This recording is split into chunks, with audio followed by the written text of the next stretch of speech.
Well, now what? Oh, man.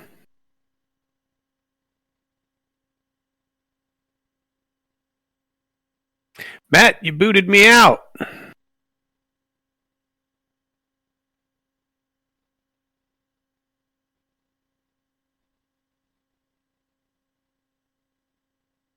All right. And now...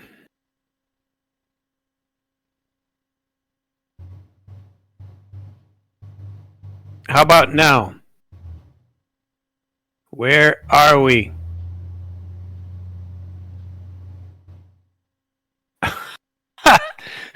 I've been booted out. Matt, how about now? Are you there? Son of a nutcracker. Can you hear me? I hope you can. I hope I'm there and coming out as I ought to be. It appears that there is something playing, but I also can't hear the other part there. We don't want to do that, and we want to get rid of that. But hello, good evening, and welcome. I am Samuel Trapp, and I can't tell whether I'm coming in the right way or not now because I've been booted off myself. Okay, well, something's happening then, so I just verified it another way, but I cannot hear anything. I am waiting for my esteemed brother to join us on the show, and I am connected. It appears that he is not connected, and somehow I have been completely muted, so I cannot hear. And I want to make sure. I may have to put on a few more songs and let it go again. But it appears that I am broadcasting, but I have no sound quality. Anyway, we don't need to hear that. We need to wait for my brother to join us, as I know he is probably attempting to do. But I think he's clicked upon the wrong link or something of that nature. And he is not here. Matthew, if you are listening to the program, why don't you call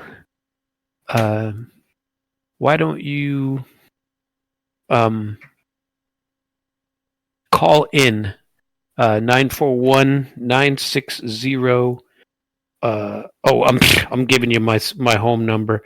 Dial 573-746-8020 and we will work on it.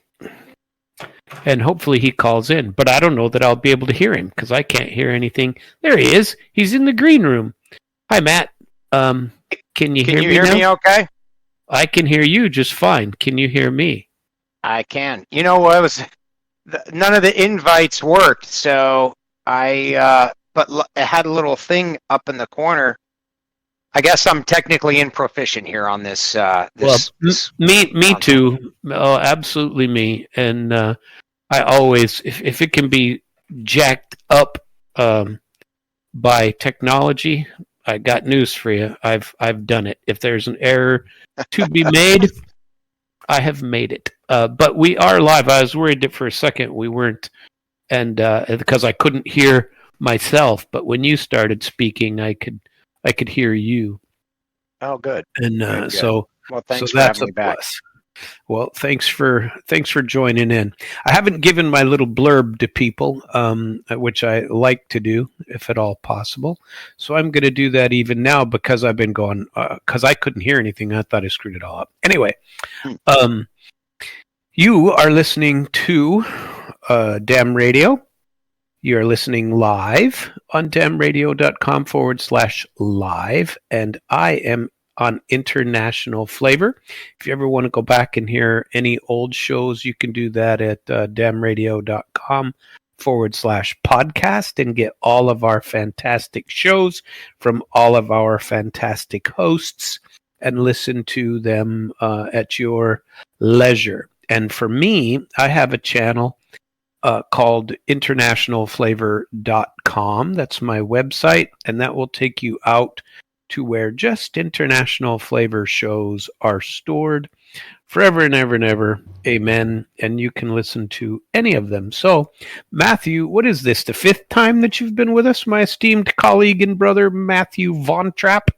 This is number 6, actually. Is that right? Yeah. As a matter of fact, the first one was about the American world order. And then we talked about the Bush family, the power and influence they've had for over 100 years in the second one. And then in the third one, we addressed, some of the conspiracy theories that turned out to be true and why that matters to us. We didn't go into the other conspiracy theories, just the ones that, were later found to be true. And then in the fourth one, we did globalism. We talked about what's globalism versus globalization and those kind of things. And then last time, we talked about 9/11 effects, and we got most of the way through that. I think there's, a few things that we left off, but it was still a 2-hour program. So yeah, this is number 6. Wow. I wonder if our volumes are coming out the same or if mine is too loud and yours is too quiet. I can't really tell. Yours sounds good. I can hear you just fine, but why don't you introduce what you would like to do tonight, and I will watch the meters and make sure that everything is coming in okay. Okay. So I already said what we've gone over the last 5 episodes. And tonight I want to talk about why. I mean, you know what? We hear a lot of stuff, like people are really worried about Trump. They're really worried about the left. Each side worries about each other, and the things they're worried about is, they're going to remove the Constitution, and they're going to, take away our rights, and all of these things, which is absolutely true of both parties, right? Yeah, however, I have no faith in either party. I got nothing. However, just a quick story, and Sam, I don't even know if you're aware of this, but it must have been 2008, I believe. I met Mom and Dad over in Peoria, Illinois, at the hospital. Dad was having some kind of surgery. I don't think it could have been, Matt. I don't think it could have been 2008 because I'm 90% certain, and I hope I'm not completely wrong here. Oh, wait! No, it is the wrong year because I worked at Caterpillar, and I left Caterpillar. No. I think Dad passed away in 2007. That's what I think. Well, I'm not positive, but okay. So it was one of those years, obviously before he passed away. Well, yeah. I was working for Caterpillar during both of those times, when he passed away and when he was there in Peoria. So I drove over, and this must have been a couple of years before he died. He had whatever procedure they needed to do. He came out of the operating room. The doctor met Mom and I. We were sitting in the family's lounge, and he brought us into like a private area. And I'm like, oh no, what's going on, kind of thing. So he says, hey, surgery went well, etc. But Mike has cancer. We found cancer. And Mom immediately shut off. Oh no, he's got cancer. For those of you who don't know, my father's name was Michael. Yeah. Clifford Michael. Yes. Yeah, so he's got cancer. Yeah. And the doctor keeps talking. Meanwhile, Mom has basically shut down. And Mom, sorry if you're listening, just an observation, right? No judgment. So anyway, so he's on talking, and he's like, this is a very slow moving cancer. He's going to die from something else. He'll die from, heart disease or some other of these bigger things that are out there, but this stuff is so slow moving, like it's never going to be the thing that kills him, right? So why is that important to tonight's topic? And we see that was the case, right? He didn't die from cancer. Yeah, no, he didn't. So tonight, what I'm saying is that we've talked about the globalists, we've talked about all these crazy political parties, and all the nonsense that the government, the politicians, the presidents have done, thrown away our money, they've given away our rights, they've burned our culture to the ground, all in the name of some other cause that was more important at that time. And my statement is just a hypothesis statement that none of that stuff is going to be what kills America, right? And the thing that's coming for us is really already here.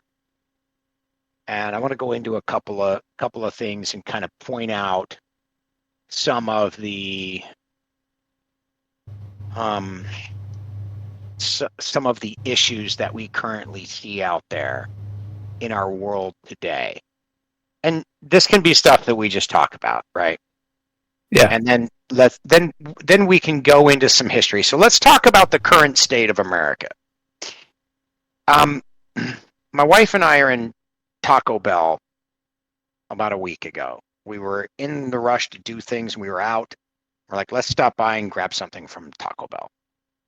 We go in, we ordered a little kiosk there, and we notice that the place is fairly empty, except for there's like 3 or 4 people, and nobody around has any food.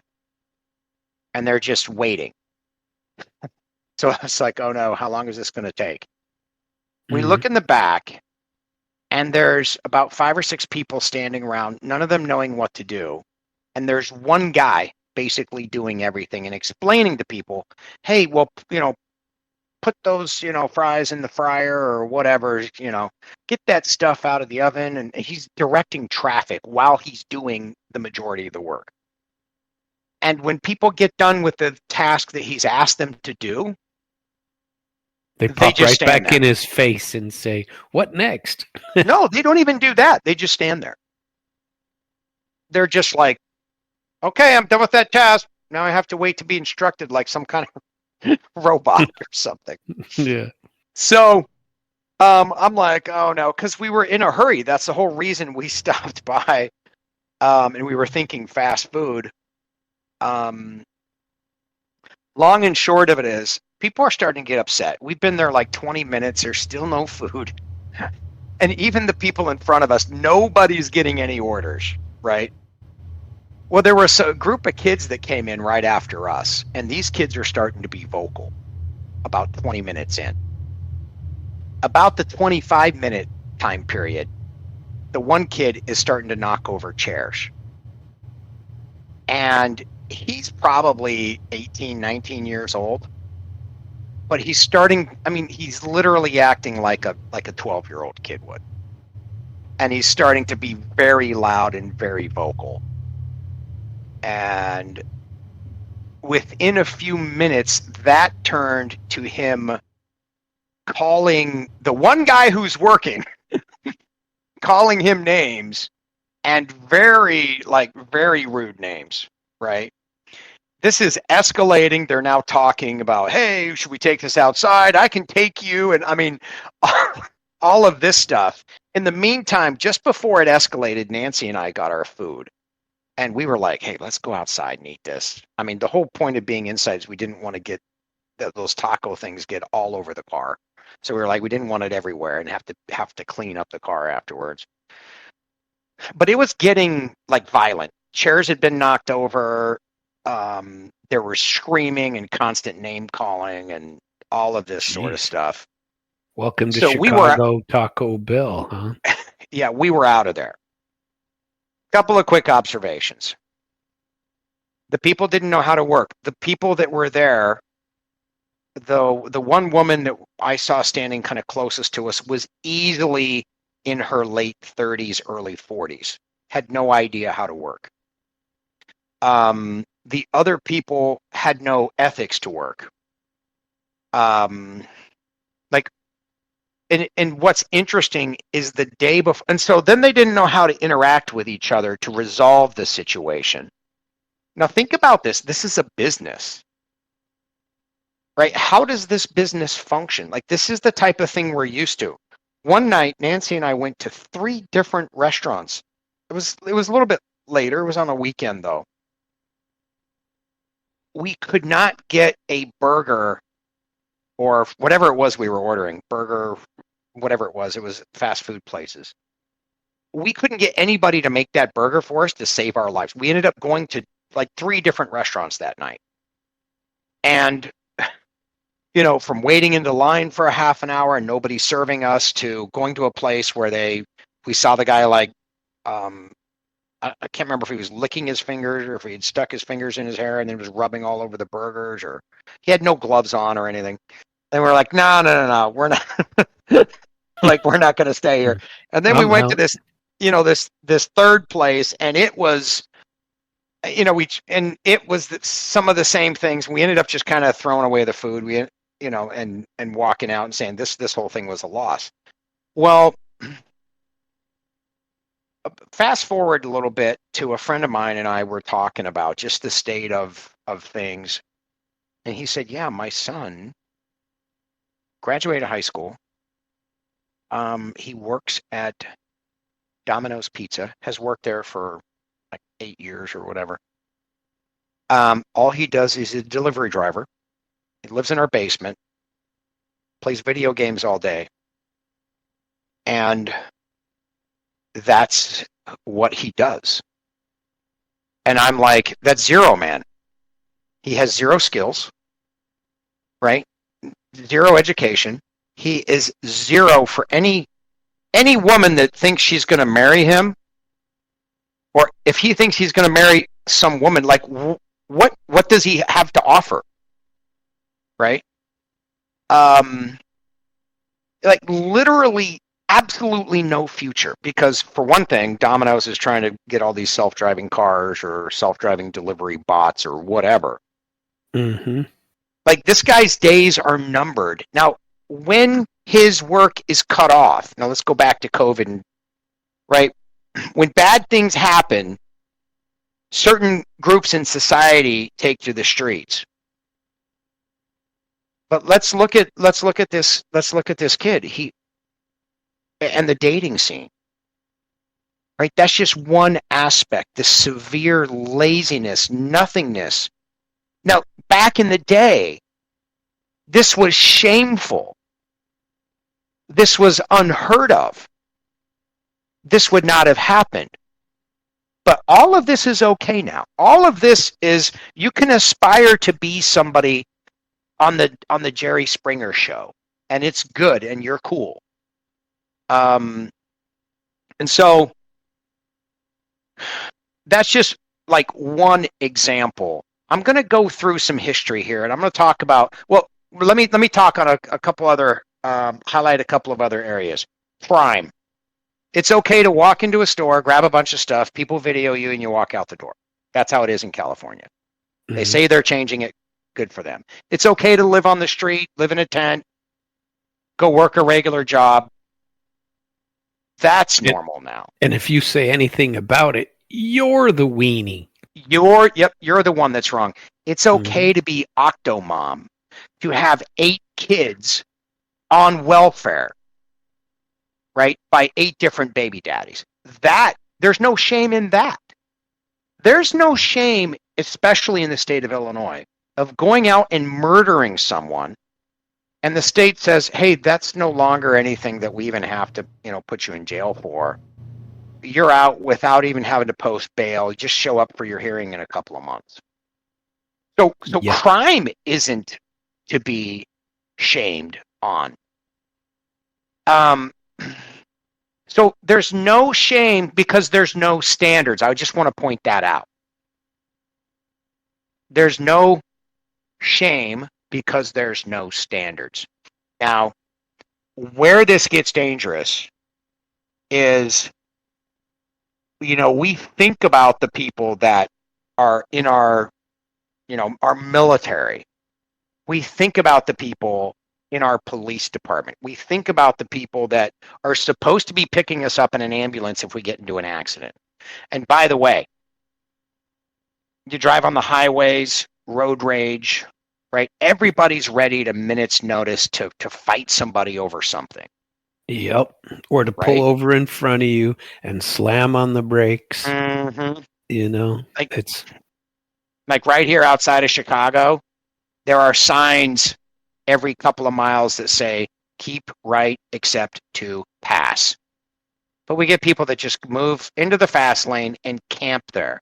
And you could have a whole line of cars flashing and honking behind them, and they don't care. nope. They do not care. I call them regulators. They like to regulate people. You know what? And, I used to believe that about the people in the fast lane because they used to be the do-gooders that would say, hey, I'm going 65 and that's the speed limit and you should be going 65. But that's not the case anymore. I look at the people that are sitting in the fast lane. They are chilling with their seat kicked back. They got the music on and they could care less what the speed limit is and what you think. They're not there to regulate anything except for to live the way they want to. But not no. They're not trying. I don't mean trying to regulate your speed. They don't care what the speed is. They could or could not be going 80, and the rest of the traffic is going 85. They're still not getting out of the way. It's in Texas, there's the fast lane, and then get the hell out of the way. That's how it is.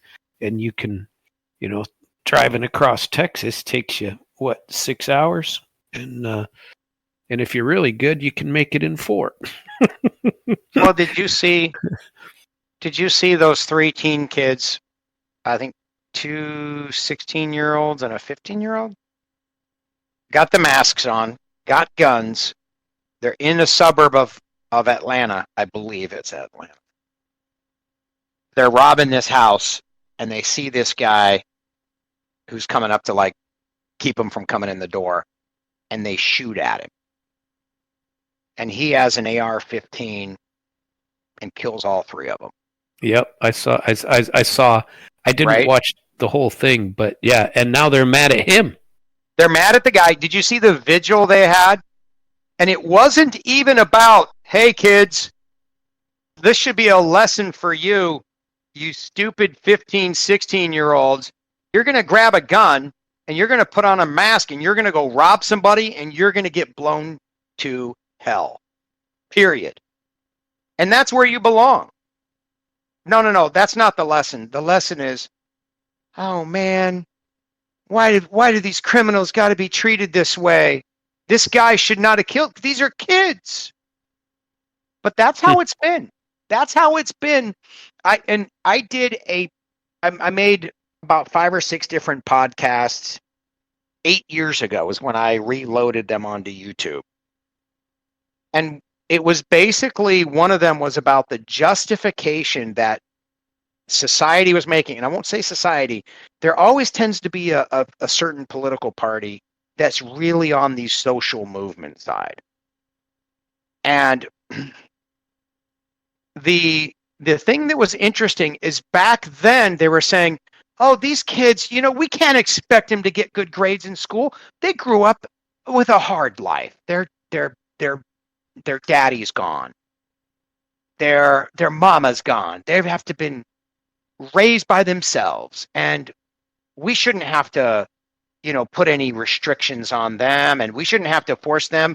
Remember when George Bush went to this, he had the education platform, I can't remember what it was, and there was a huge pushback from the Democrat Party. Oh, man, look at all this stuff. What about these poor kids that can't afford to be smart?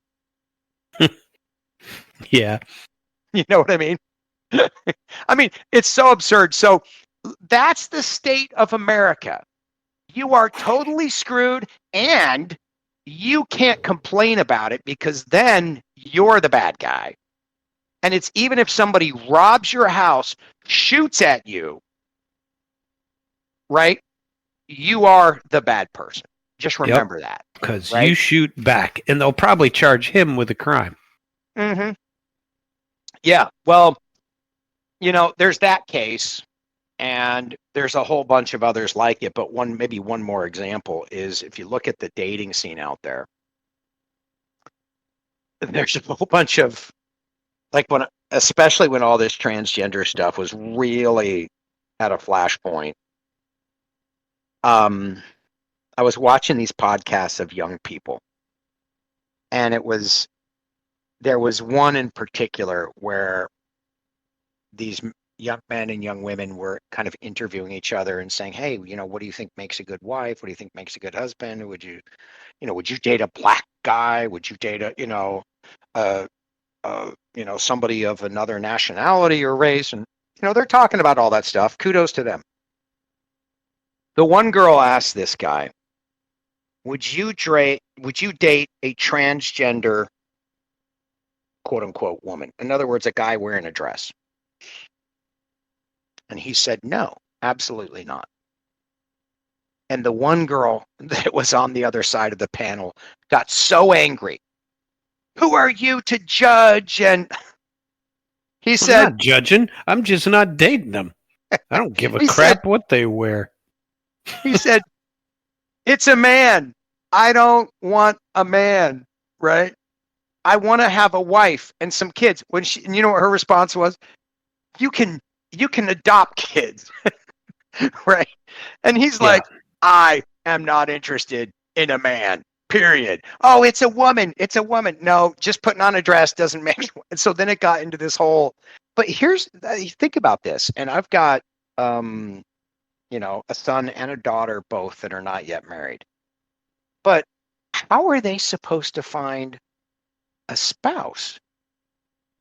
Like, we have the women, by and large, a large portion of the women in America don't even know what it means to be a wife or a mother. When you ask them about the guy they're supposed to marry, they say he needs to be 6'2", have $300,000 in the bank, and he better Yeah. be cut, and he better have this, and he better have that. And you say to them, "Well, what are you supposed to bring to the table?" "Oh, just my good looks. Yeah. I don't cook, I don't clean, I don't do anything for this person. They better love me and serve me and give me all the cash, or that's it." Right? Yeah. And what's interesting I is had one of those. I know exactly what you're talking about. I had one. So um so the problem here is that you are screwed in your family relationships, right? You're screwed in the workplace because all the norms and standards are changing, and now it's not even about the work anymore. You're screwed when you go to the restaurant and you got lazy people working there. The food comes back. When it does come back, half the time it's not right. People are lazy, they're mean, they're going to cut you off in traffic, they're criminal, and all of this, there's no shame because there's no standards. And can we really say, like, if there's no punishment, then there's no crime, right? If there's no crime, then there's really no law. Well, Like, nothing's wrong anymore nothing's wrong. unless you've pissed off the state. If you Yep. piss off the state, boy, watch out. But crime, nobody cares. Just don't screw with the government while it's screwing you over. Exactly. Don't resist. Right? That's right. When I was in Iraq, I was working. We had a bunch of Iraqis that we hired, and just some of the corruption over there with the U.S. military and different things. They were always asking me, "Hey, why is this? Why is that?" And it's kind of really where my eyes were awakened to some of the stuff that was going on. But I had one of my friends over there, an Iraqi guy that was actually a really good guy. Took a bullet on my behalf, by the way, in the thigh. He didn't die from it. But anyway, he says to me one time, why are the Americans doing this, and why are the Americans doing that? Like, I don't understand it. We're trying to work with them. We're trying to, do all these things, right? And I said to him, "Hey, listen, we are here to bring you freedom, and you're just going to shut up and like it." And I started laughing. He knew it was a joke. But That's not a joke. It's true. Yeah. Well, and we see what Iraq turned into. Yeah. Right. Has anything changed over there? Seriously? No. Same as it was before Iraq 1 and Iraq 2, right? Well, and this is a really good, just different players. Yeah, this is a or really maybe good even point. the same players, but you know. And I don't want everybody listening to lose all hope, right? Mm-hmm. But I do want to point out the facts. Nobody's coming to save you, or us, or anybody, right? Even the globalists, they like this. They love it, right? We like it. We love it. We want more of it, right? Make it hurt. Ooh, whoa! Right? You remember that whole yeah. chant, right? We like it. We love it. We want more of it. I was the cadence dude when I was the cadence sergeant running by. I got all the Army stuff. I hate to interrupt you for 1 second, but I had a conversation with a guy that I don't know very well today. Mm-hmm. And but I've spoken with him, I don't know, 10, 20 times, and he said something to me. He said something today. He says, "You were in the Army?" I was like, "Yeah." He goes, "Where were you stationed?" I said, "Well, first I was at Fort Hood, and then I was Washington." He goes, "You were at Fort Hood?" And I was like, "Yeah."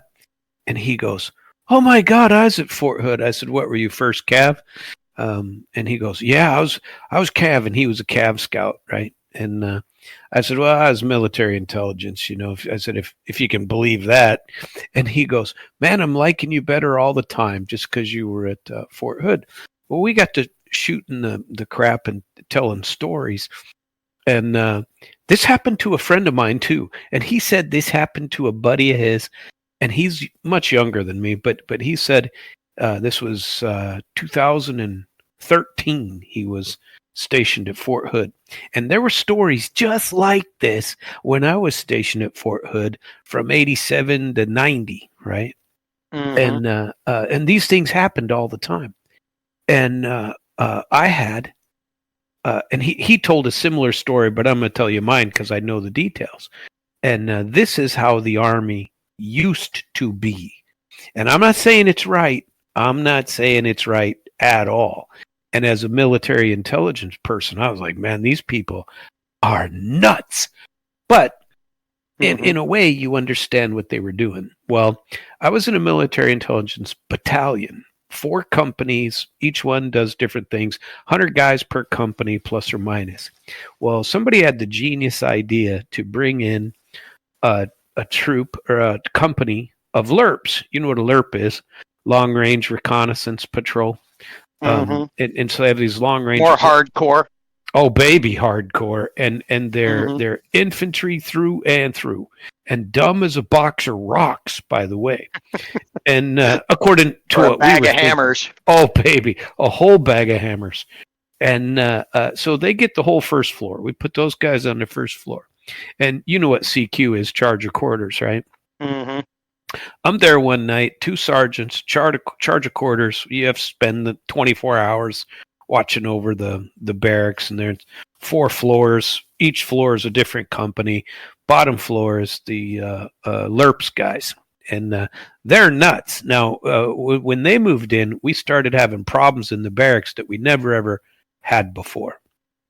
Weird stuff, fights going on. They'd get off work and everybody'd start drinking. There was no behavior of any kind, but they took care of each other. They watched each other. In a way, you're kind of envious of them. But this guy told almost they had a brotherhood. Well, yeah. They wouldn't put up with any crap from each other, but I'm telling you, they watched each other's backs. And this truly happened. And in the military intelligence, we wouldn't think of that. They called me Sergeant ? It's like, Jesus, Trapp, can you ever just shut up? You got questions about everything. You're always questioning Sergeant question mark. There he is. Well, yeah, but shouldn't we do? Shouldn't we do? And they're I like, think nah. I remember that actually. I think I remember walking through. You were like in something with the what were you with? 522nd military 522nd. intelligence. Yep. Yeah, I you lived remember with that. me for a couple months, didn't you? Oh yeah, I used to run Yeah. the Oh, run the that's right. route there by the Elvis Tower every day. I remember that. Well, anyway, the long story short, I'm there middle of the night on a Friday, Saturday night, it's a weekend, and all of a sudden, in comes this kid all by himself. And by the way, anybody who gains any rank in military intelligence, they move off post, whether they get money or not. Whether you're married or not, they all move off. They don't stay in the barracks. Not so in the infantry. We had an E7 living in the barracks. He's the acting first sergeant because they haven't appointed one yet. They've only been there 3-4 months and are just tearing the place apart. And he has his own little kingdom down on one end of the bottom floor that he's got his own little 2-room suite down there. And nobody can go down there. That's with the guy, right? Yeah, he set up his own. Yeah. Oh, baby. And at any rate, we're there, Sergeant Trapp and Sergeant whoever he was, and we're there at night late, and in comes this Lerps kid. He's all beat. He's beat up. He's bleeding. He's beat. He got the crap beat out of him. And I was like, man, what happened? He goes, I went to this bar, and he went to one of these Yahoo bars with all the locals. His mouth out-talked his capability, right? And the country western bar, bunch of cowboys and places like that. Well, it just so happened that the first sergeant or acting first sergeant heard him talking, and he comes down the hall to us, and he's like, what's going on? And I was like, what? I don't know. He's your guy. Why don't you ask him? And he asked him, he goes, what happened to you? And the kid goes, man, these guys jumped me and I got beat up. And he goes, where were you? And he goes, I was at this bar. He goes, stay right here. And he goes, stay right there. This dude went around the bottom of the barracks. And this is a guy in his 30s, late 30s probably. This guy went around and woke up his entire group of people. He picked he picked up 15, 20 of them, 30 of them, and they're all going, rah, rah. They're a bunch of nuts. And I'm going, what are you going to do? He goes, we're going to go down and take care of this. And I was like, what? He goes, oh, well, we're going to go take care of this. And this is a first sergeant. He is in charge of 100 dudes. And they had to be a group of at least 20, 25 of them. And they leave. They're gone for 45 minutes, an hour. And they come back, and they just come back in. The guy goes, now. And he gets them all together, and I hear him talking to him in the day room, and he goes, now, you guys all get some sleep. We're up at 6:30, and we're running this. Hoo-ah, Sergeant! Hoo-ah! And they loved that guy.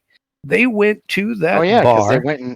They went to that bar, and they defended their own, and they beat the crap out of a bunch of local townies. And the next day, on the Third Corps ticker, because there's Third Corps, Second Armor Division, First Cav Division, you got literally on Fort Hood 28,000 soldiers. I mean, it was a huge base, biggest on the planet, and they put out that this bar was off limits from now on. The police wanted heads, but as soon as everybody gets back to military base, they can't do anything about it, and they didn't. Nobody could find out who they were. And I'm not saying that's right, but I'm also saying, wouldn't you want that defending your country? And I mean, in all seriousness, wouldn't you want a team that is going to go? They'll defend each other.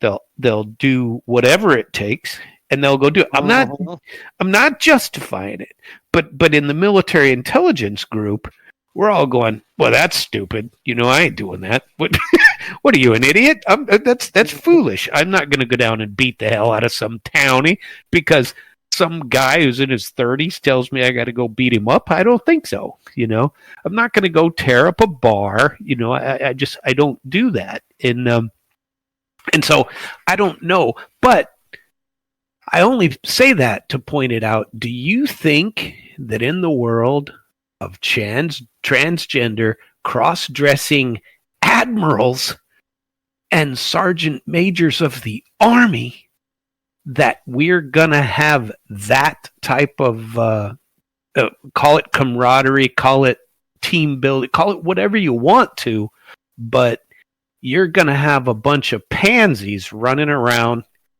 attempting to defend. Now, I'm not saying there aren't good and qualified people in the military. There are, but you got your share of totally worthless pieces of dog meat as well.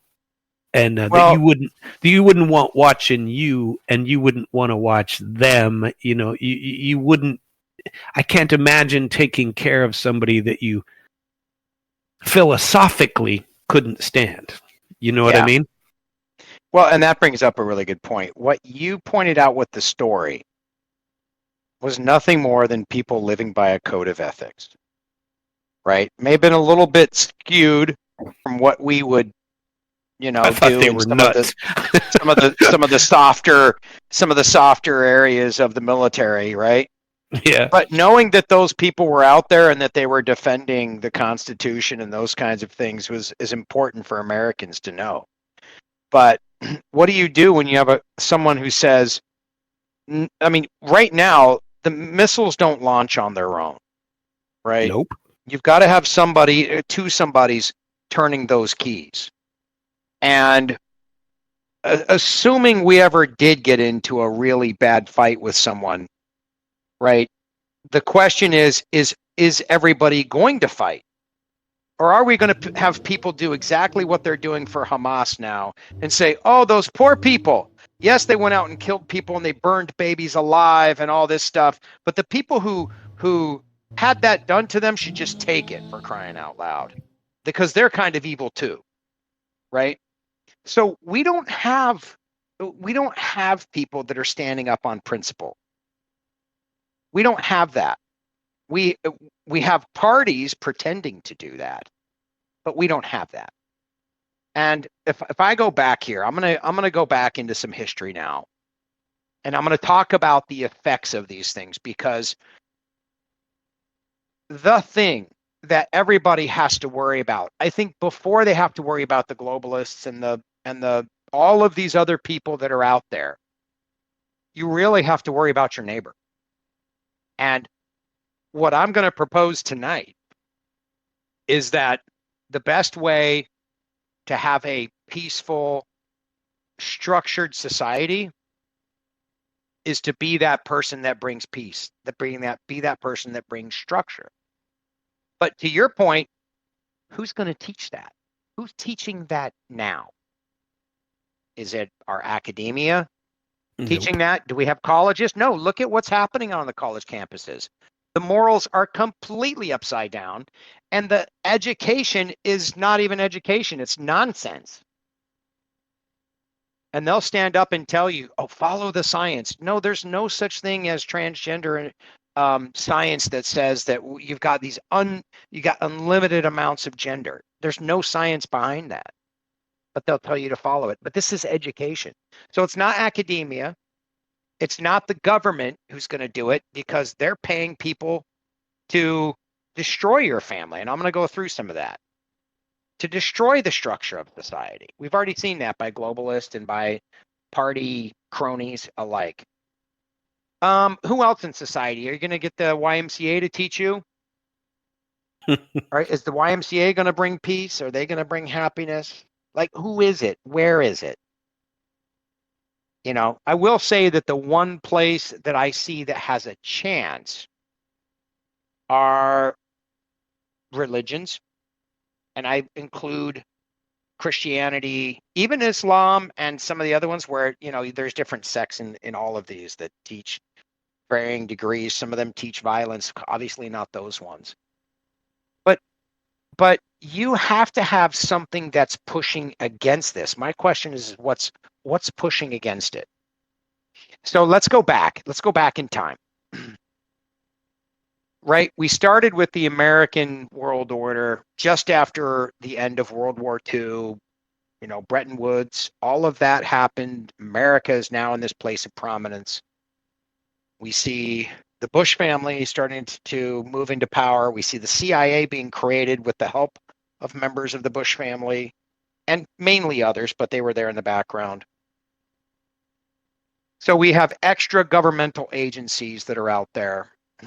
And now, moving into the 1960s, I want to talk about some major cultural shifts.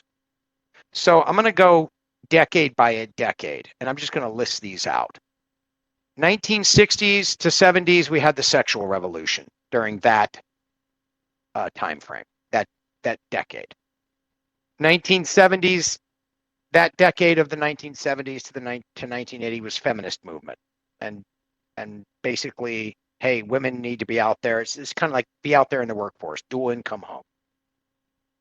The 1980s to the 1990s, that was really prominent, and it was a lot more like we had what we called the latchkey kids. That was the big thing of the 1980s. Kids came home to no parents. Mm-hmm. Right? Now, how are those kids going to raise people? They didn't have parents. They did, but they were kind of like checked out. Right? 1990s up to 2000, what we saw, and this was done by the Clintons, we saw that the first cases of children being able to divorce their parents.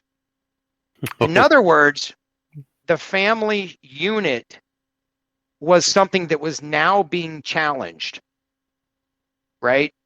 As the structure of society. What do we have in the 2000s? Gay rights, same-sex marriage. What about 2010 to 2020s? It's been a lot more of the same. Gender rights. Now we've moved into the transgender. And what's emerging right now? We've got the normalization of pedophilia. Yeah.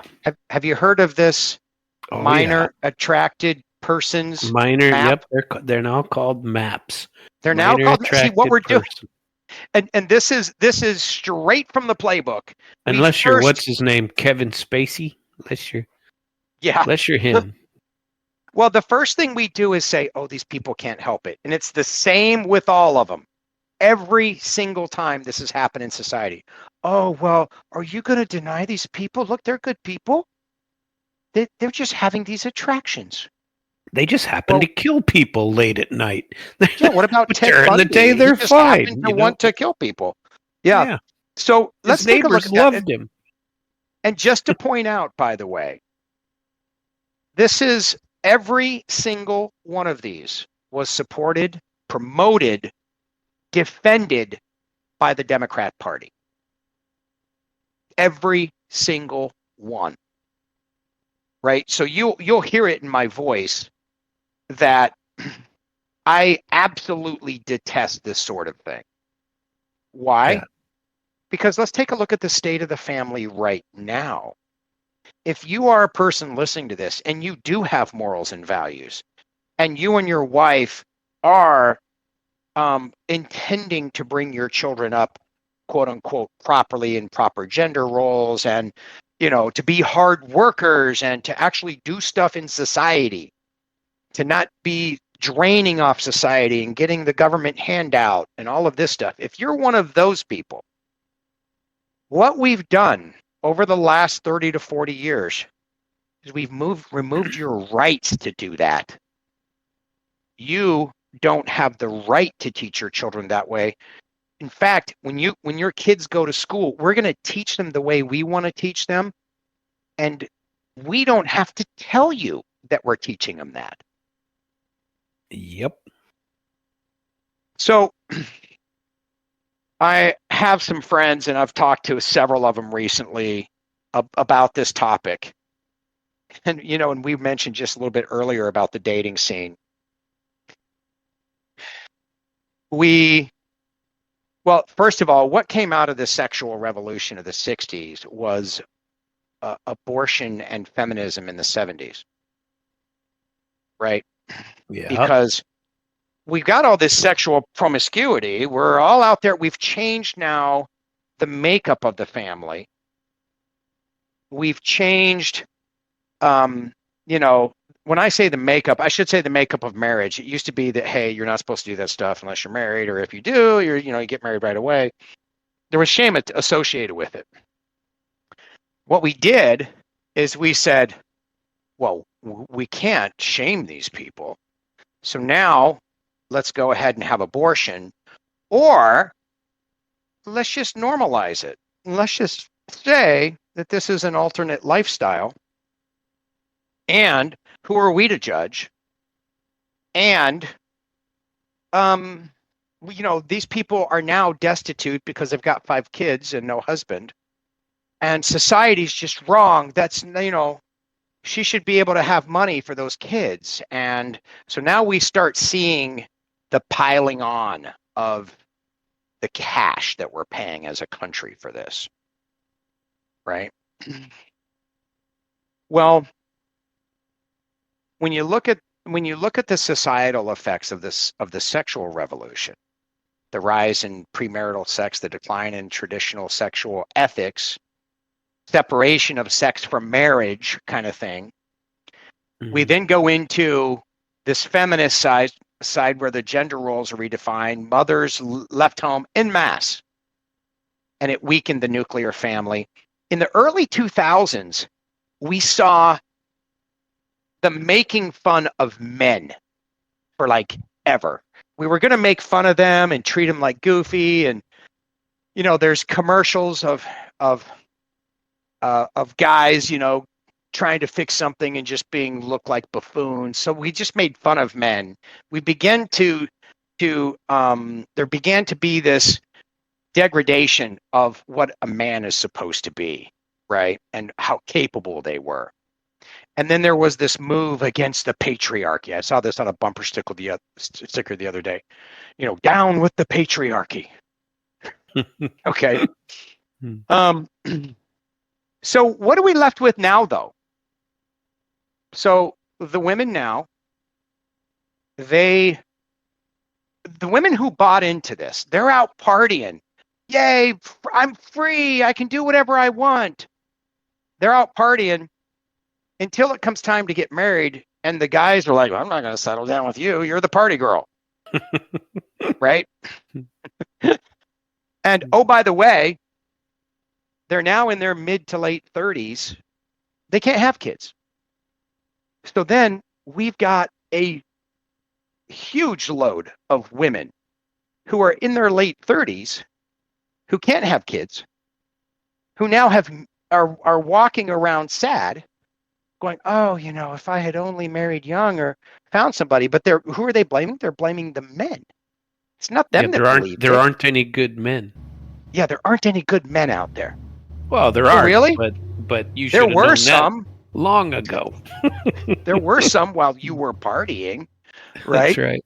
But the real question is where'd you get your beliefs from? Right?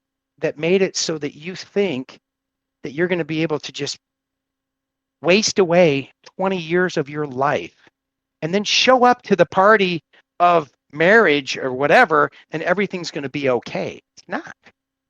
So now we've got all these angry, upset, unmarried women that are now a political force that are out there to justify anything for the downtrodden.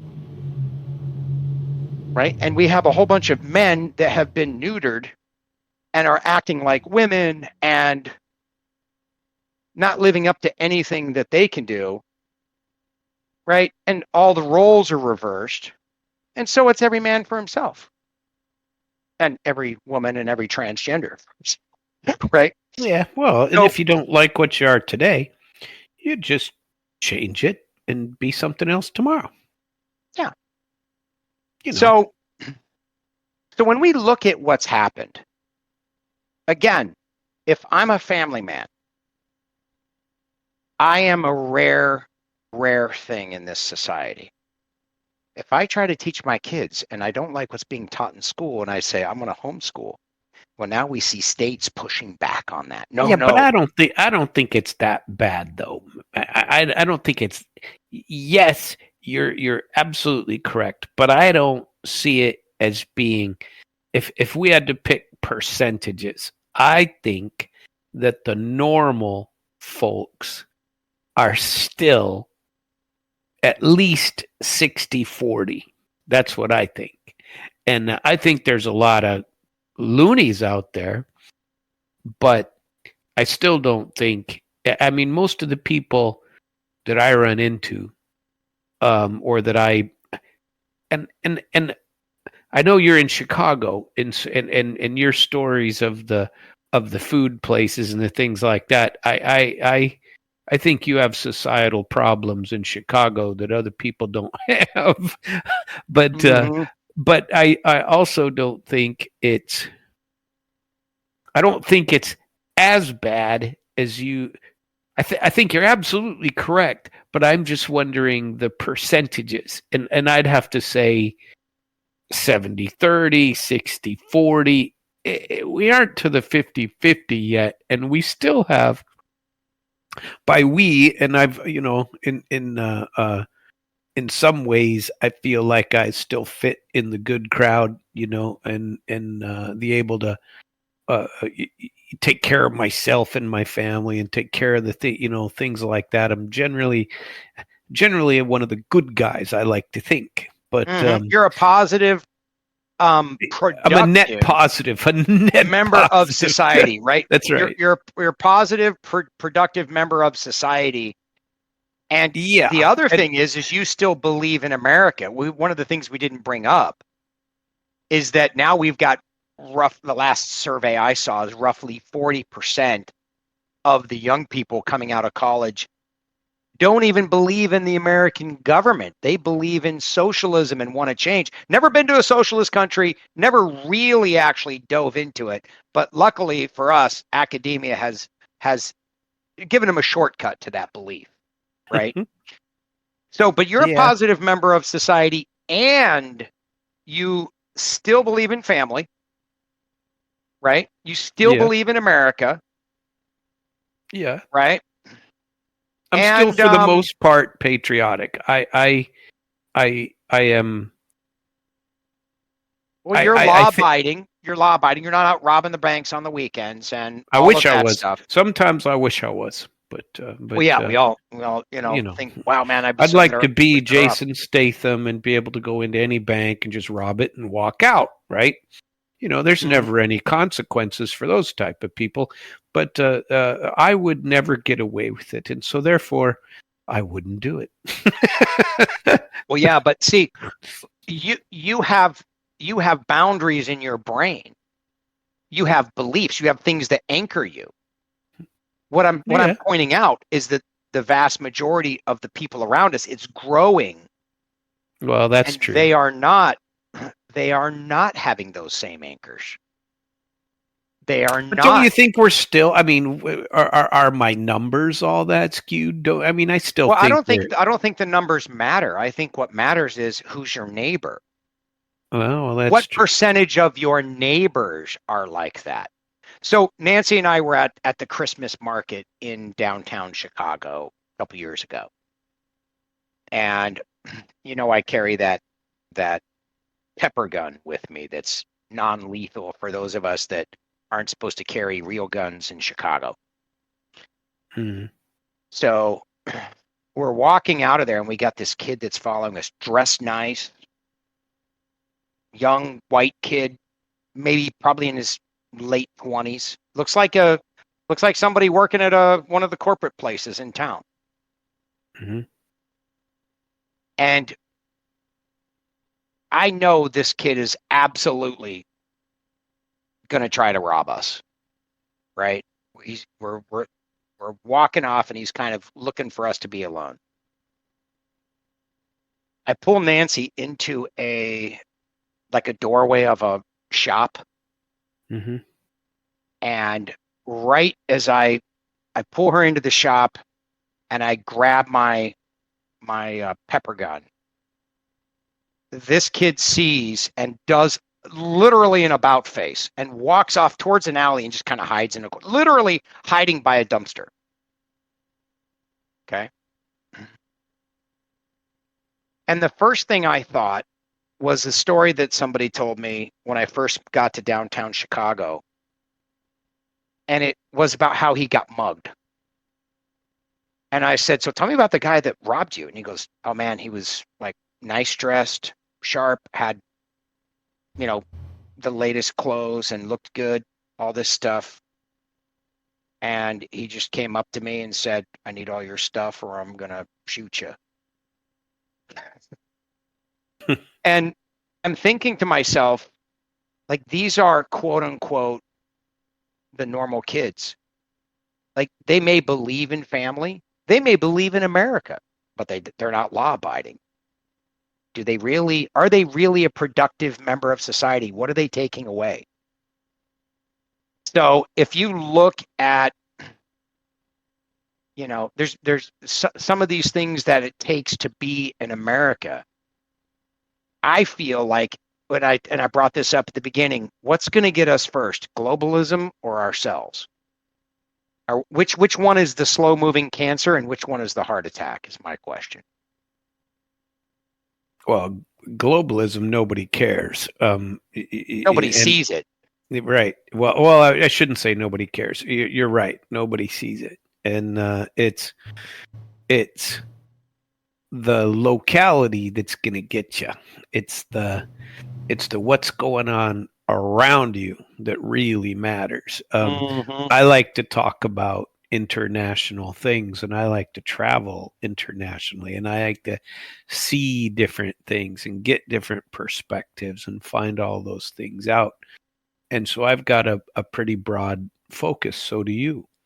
And but none of those, I don't want to say they don't matter because they do, but it's what really matters is what's going on in your backyard, you know, and what's going on maybe in your county and state that are important, because those things you might actually have an impact or an ability to focus on and help and change. But 98% of us aren't changing a damn thing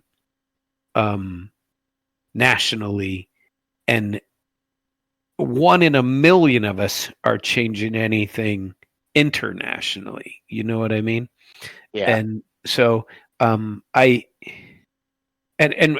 for me, it's a big interesting dynamic, because I mean, I have an economics focus in my degree, and I always liked macro a hell of a lot better than micro, to see how things affect on the big picture things.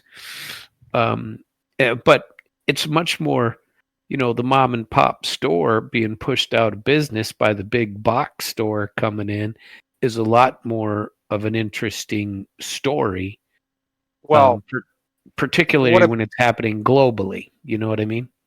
Yeah, but what about the Walmarts in Chicago where they closed them down just because everything's getting stolen all the time? And even the people that go there that aren't the thieves, they can't shop because there's so much crap going on in the store. So they close the stores down, and then the first thing that our politicians say is, oh man, this is hitting the neighborhoods that need it the most, and we got to stand by these folks and everything. It's like, well, you're not going to enforce the law.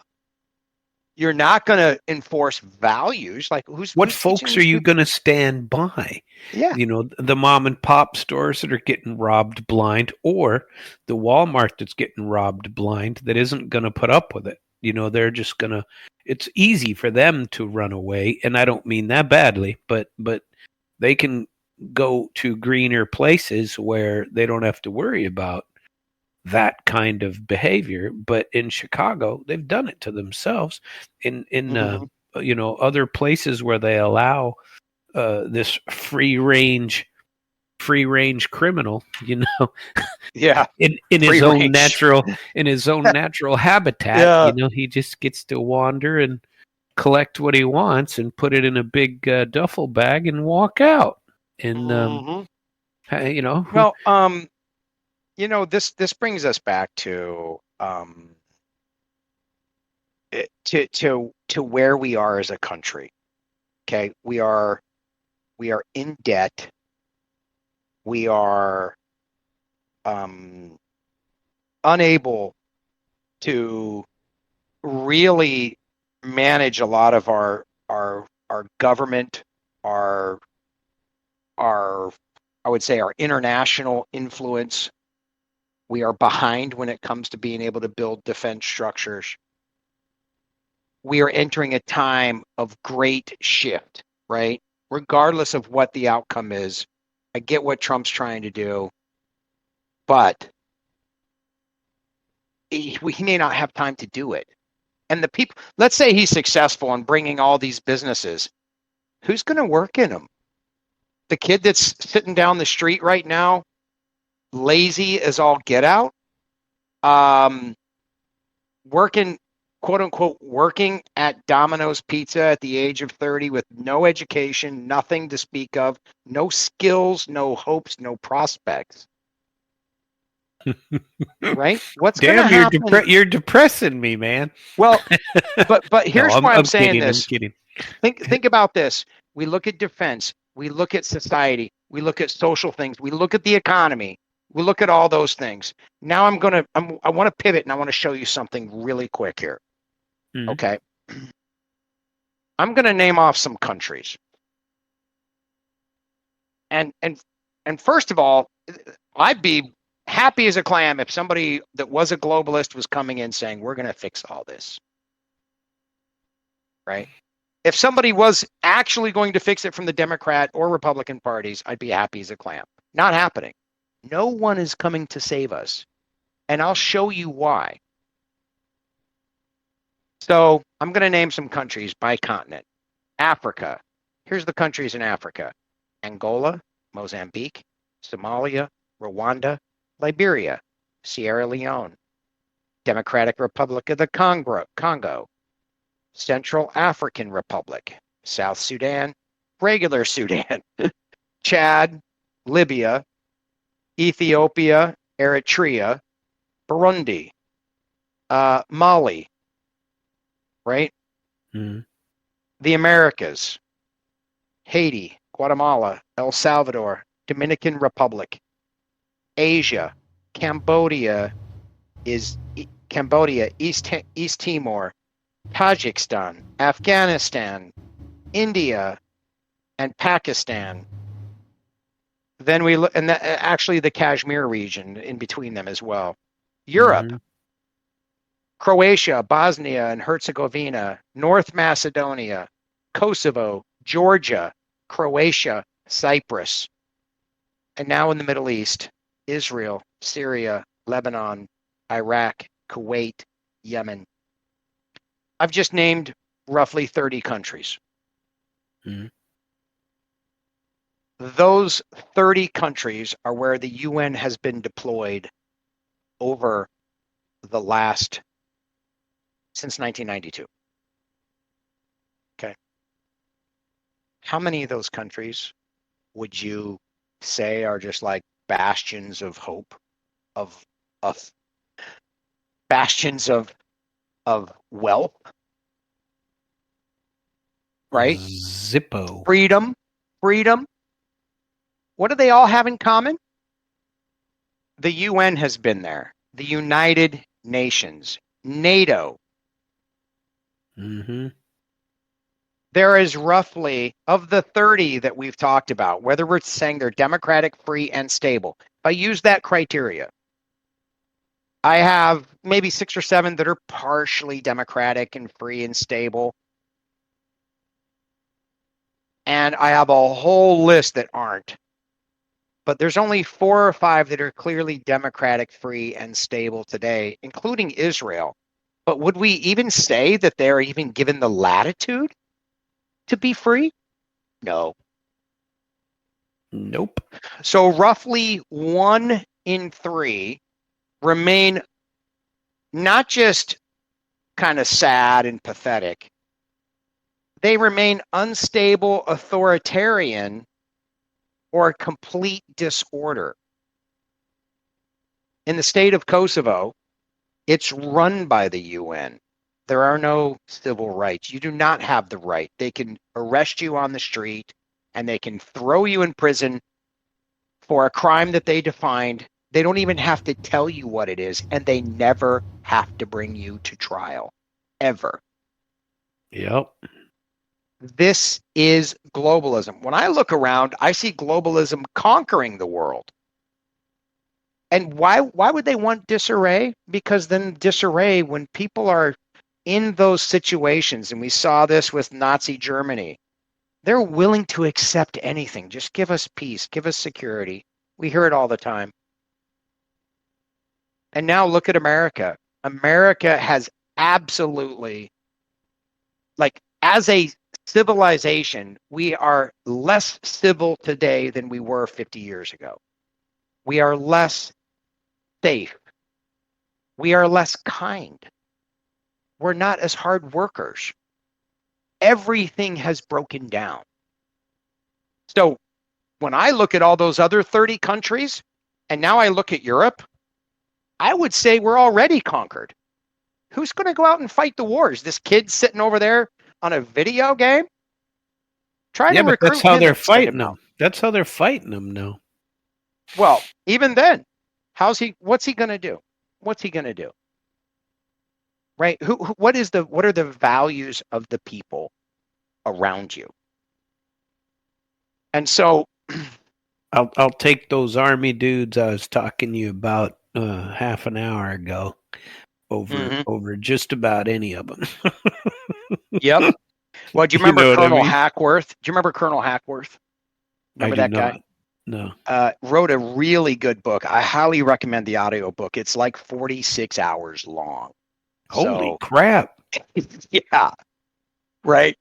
Colonel Hackworth used to go on TV and say, "Give me 10,000 men. I will train them in true combat effectiveness." He's a guy, he lied about his age in World War II, was deployed at the age of 15 to North Africa and Europe, right? Mm. He Probably he had a then went. beard by 15 too. Oh, he went to Korea, was in Korea for 5 years, Mm. went to Vietnam, was in Vietnam for 8 years. Wow. Was battlefield promoted in Korea, and then was a colonel in Vietnam, was shot down 6 times, right? And the thing that shocked him the most was when he went back to the States and he went to TRADOC, right, which is the training commands and all that stuff. Right, right. He went back there. He found that they weren't training the people for war, right? They were actually having them go through things that would get people killed in combat, right? So a lot of the deaths that he saw in Vietnam were guys smoking in the foxhole, and the enemy's just like, "Hey, check out that cigarette over there in the distance. Just shoot at the cigarette." Right? Because it's night. You see this, right? And just nonsense like that. But anyway, long and short of it is,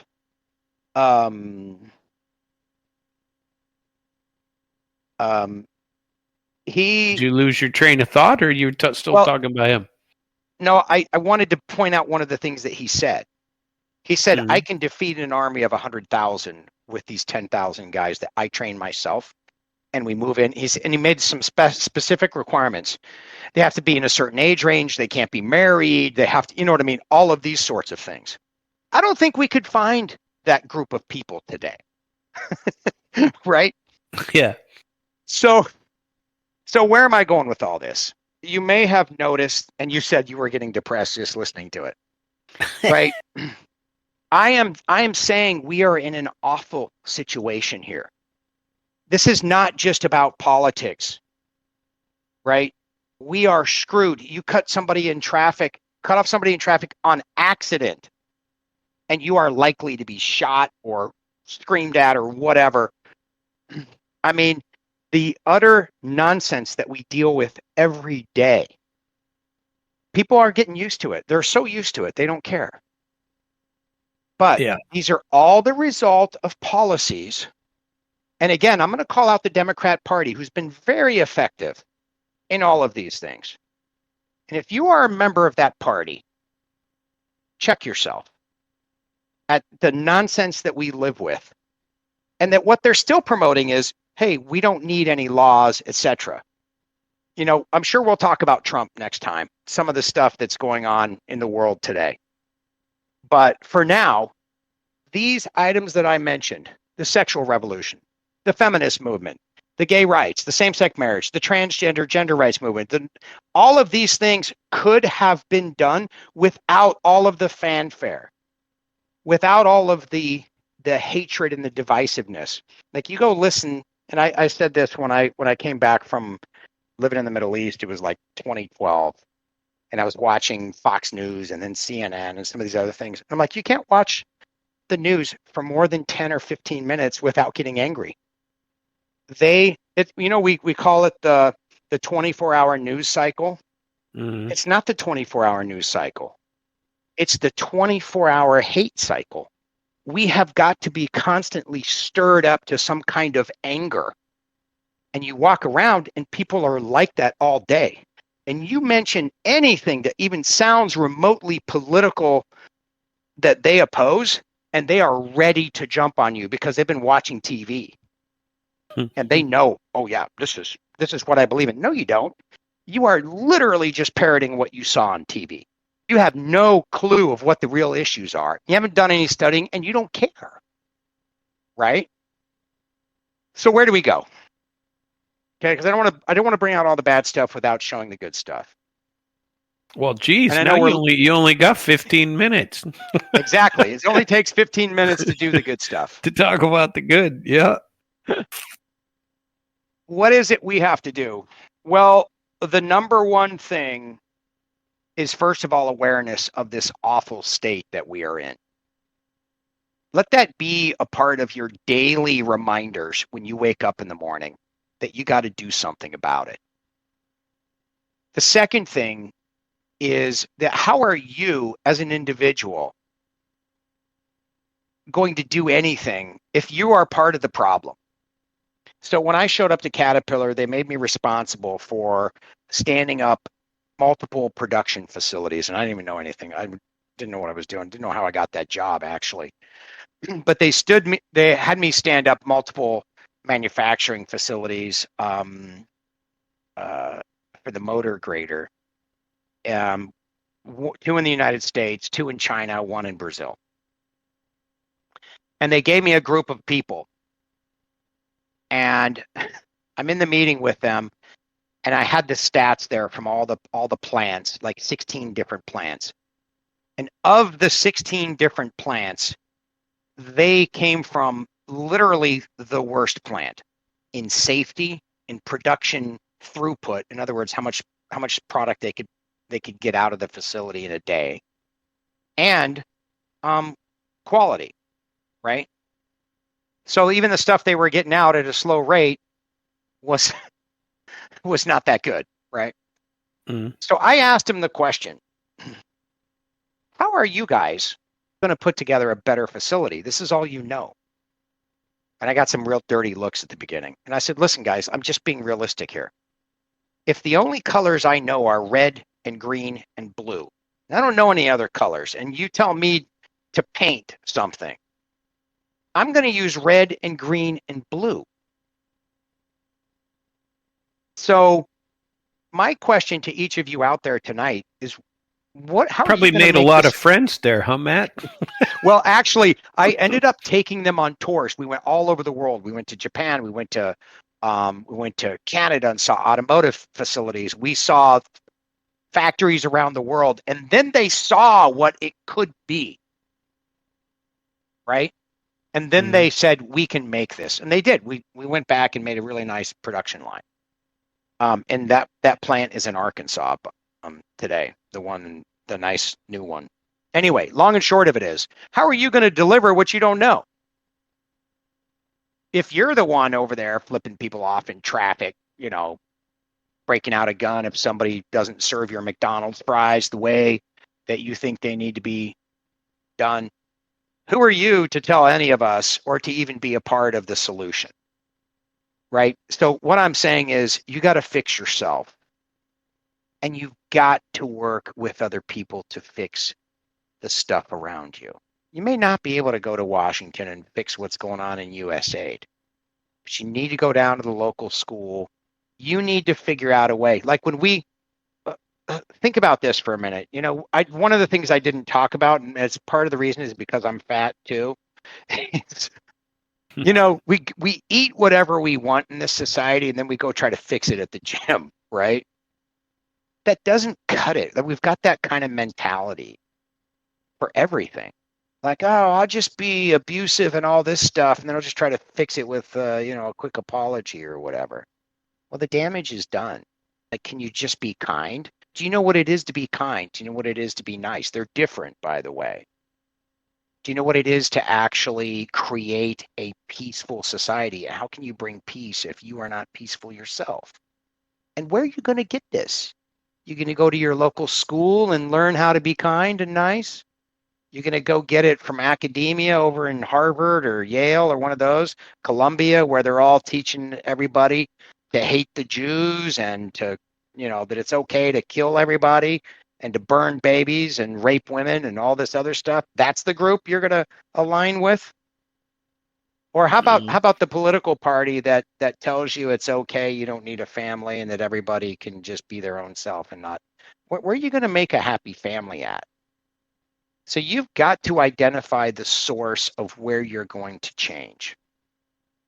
And with that information, you've got to make a difference. You've got to actually do something. And I'm saying, like as a doctor would, sitting there telling a cancer patient, this is going to kill you. This is going to kill the society that you know and love. This is already destroying America. You are seeing the effects of the destruction now. So what are you going to do? I suggest more than a diet. I suggest a whole plan. And I'm going to leave that with your consideration and end it there for tonight. All righty. Well, sir, I am quite glad that you joined in, and I'm glad to have you anytime. Even though I made you depressed. No, I'm not.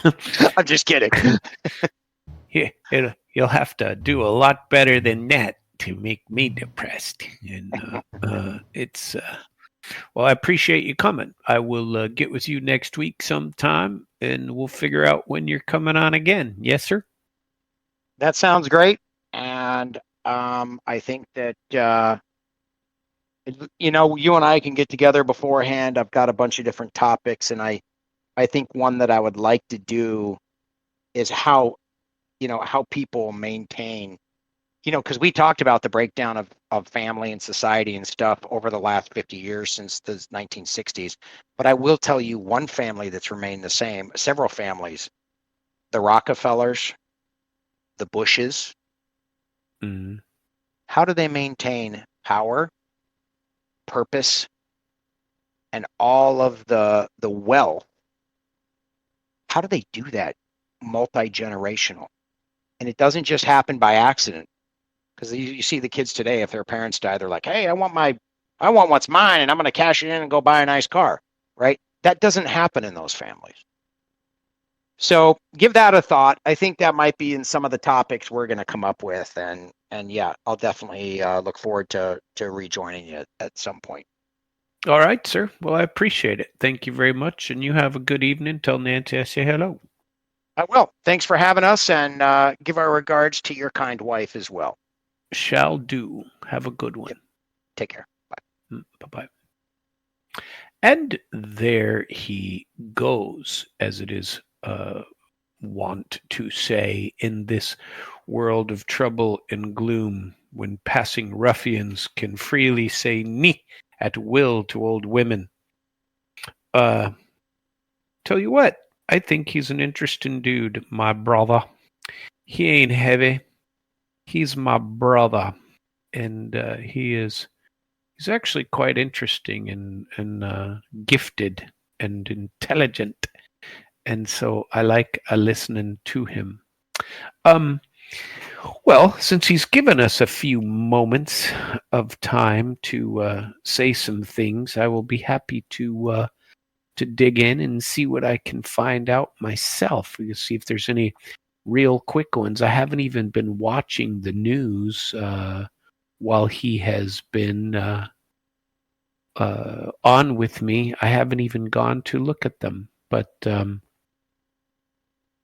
we're getting stories of. I'm trying to find stories about whether there's any retaliation. What is this? Musk agrees that Trump should be impeached? What? Tech billionaire floated the idea of a new political party as his feud with the president escalates. Where is this going to be? I can't imagine this is true. I'm going to read it in real quickly. Doesn't appear to be that long of a story. And we shall see what shall be seen out of it. Nope, it's not that long. I think I can squeeze it in. So, and this is coming from the other side of the planet, so it could be complete horse pucky. And who knows whether we should believe or not believe, but we're gonna listen to it anyway and see what it says and where we go from here. Okay, so Elon Musk has claimed that President Trump would have lost the election without his support. I heard that earlier today. Agreed with the notion that Trump should be impeached. I haven't heard that yet. And floated the idea of a new political party to represent the majority of Americans. That I'm very interested in. I've been floating that idea for 100 years. Well, I'm not that old yet, but the clash between Musk and Trump over the federal tax and spend bill escalated into a series of sharp public exchanges. I was listening to JR today, and he kept bringing up all the new stuff. He'd go, "There's something new coming on." Well, I don't watch True Social, and I really don't pay much attention to X, but maybe I should. The clash between blah blah blah blah blah escalated into a series of sharp public exchanges on social media on Thursday, with Musk accusing Trump of ingratitude and Trump accusing the government efficiency czar as going crazy. Maybe that's a word he just likes lately. Didn't he say Putin was going crazy too? President versus Elon. Who wins? My money's on Elon. Trump should be impeached and J.D. Vance should replace him. Conservative blogger Ian Miles Chong posted on X. Well, I don't know who Elon Miles Chong is, but apparently he's important. I don't know. Yes, Musk replied. The owner of X earlier claimed that without me, Trump would have lost the election. Dems would control the House and the Republicans would be 51-49 in the Senate. Such ingratitude. Now, that one I did hear. Musk launched a poll asking his 220 million followers, is it time to create a new political party in America that actually represents 80% in the middle?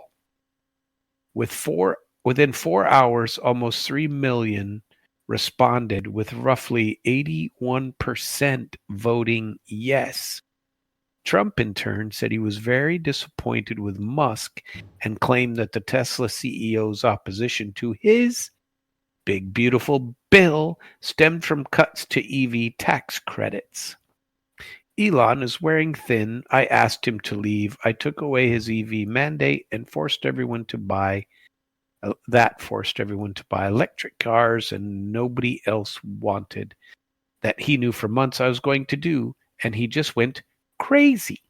Trump wrote on Truth Social. In another post, he added, the easiest way to save money in the budget, billions and billions of dollars, is to terminate Elon's government subsidies and contracts.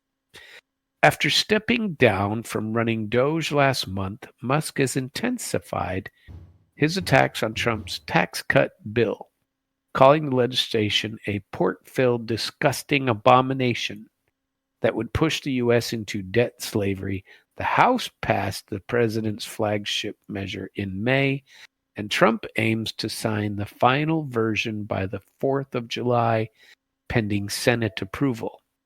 I appreciate y'all for listening. I think we are out of time.